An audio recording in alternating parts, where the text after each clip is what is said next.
चलिए, तीसरा ऐसा साल है जब कच्चे तेल की शुरुआत यहाँ पर नेगेटिव के साथ हुई है और जिस तरह के फंडामेंटल्स हैं इमरान, आप कहेंगे कि शायद ये क्लोजिंग भी उसी हिसाब से हो, लेकिन एज ऑफ नाउ जिस तरह से यूएस इन्वेंट्रीज बढ़ी हैं, ओपेक में प्रोडक्शन बढ़ाई जाएगी और टैरिफ को लेकर जो कंसर्न्स हैं, सभी कुछ थोड़ा सा बेरिश है क्रूड ऑयल के लिए।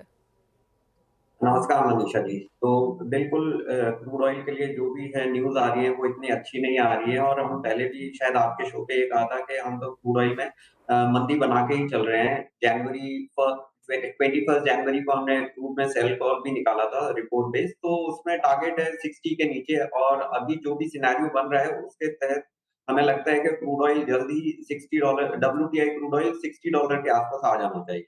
अभी देखा ये भी है कि जो भी इकोनॉमिक नंबर्स यूएस के आ रहे हैं वो भी इतने सपोर्टिव नहीं आ रहे हैं। लास्ट वीक ही हमने देखा कि एटलांटा फेड का जो मॉडल अपडेट था वो दिखा रहा है यूएस इकोनॉमी 2.8% से कॉन्ट्रैक्शन रहेगा क्वार्टर वन में। अगर वो उतना भी नहीं होता है तो भी एक्सपेक्ट के अराउंड 1% का कॉन्ट्रैक्शन रह सकता है इकोनॉमी में। Plus US production all time high के आसपास चल रहा है और डोनाल्ड ट्रंप या व्हाइट हाउस एडमिनिस्ट्रेशन का जो थीम है, they want to increase production by 3 million barrel per day अगले 4 सालों में। तो वो भी क्रूड ऑयल पे काफी प्रेशर बनाए हुए है। वेल एब्सोल्युटली इमरान, हमने हमने वो रिएक्शन आता हुआ देखा भी है पेंट कंपनीज में, ओएमसीज में, रिफाइनिंग कंपनीज एक्सेट्रा में। कोई प्ले जो आपको लगता है, अगर आपको लगता है कि $60 तक कच्चा तेल यहाँ पर जा सकता है, तो क्लियरली जो प्लेन वेनिला है वो कमोडिटी शॉर्ट करने का है, और बाकी इन कंपनीज में फिर क्या करने की राय है? ओएमसीज के काफी अच्छे मार्जिन इंप्रूव होने चाहिए और वो हमने आप अगर आप जो भी ओएमसीज में देखेंगे पिछले 2-3 दिन में कि आईओसीएल, बीपीसीएल या ये सारे इनमें काफ़ी उछाल आया है। तो हमें लगता है कि पेंट कंपनीज़ और ओएमसी कंपनीज़ कंटिन्यू अपनी ये बुलिश रैली जब तक कि क्रूड ऑयल नीचे रहता है तो इनको काफ़ी फ़ायदा रहेगा।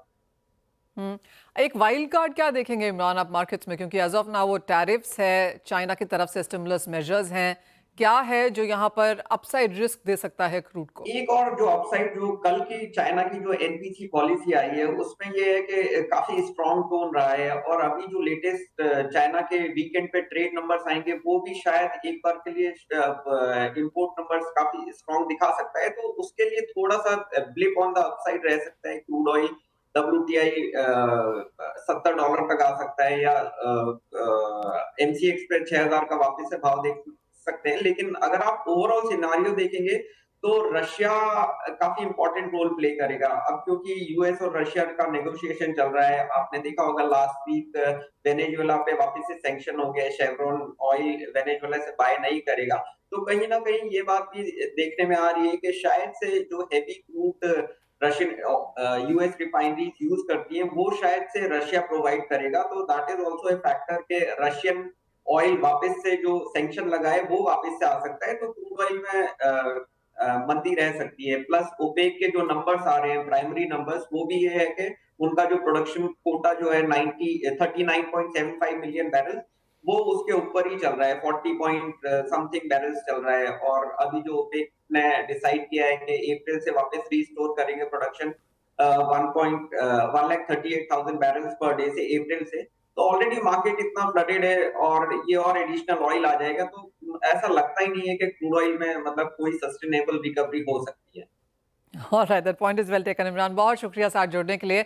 तो बेरिशनेस यहाँ पर क्रूड ऑयल में देखने को मिली है, आगे बरकरार भी रह सकती है, और जैसे इमरान कह रहे हैं कि यहाँ पर और गिरावट के साथ ही काम करना चाहिए, और जहाँ तक इक्विटी प्ले है ओएमसीज और पेंट कंपनीज में खरीदारी अभी भी यहाँ पर बुलिश तौर पर की जा सकती है। वेल, इसी के साथ फिलहाल इस कार्यक्रम में इतना ही समय है, हम ब्रेक के बाद बात करेंगे इक्विटी बाजार की।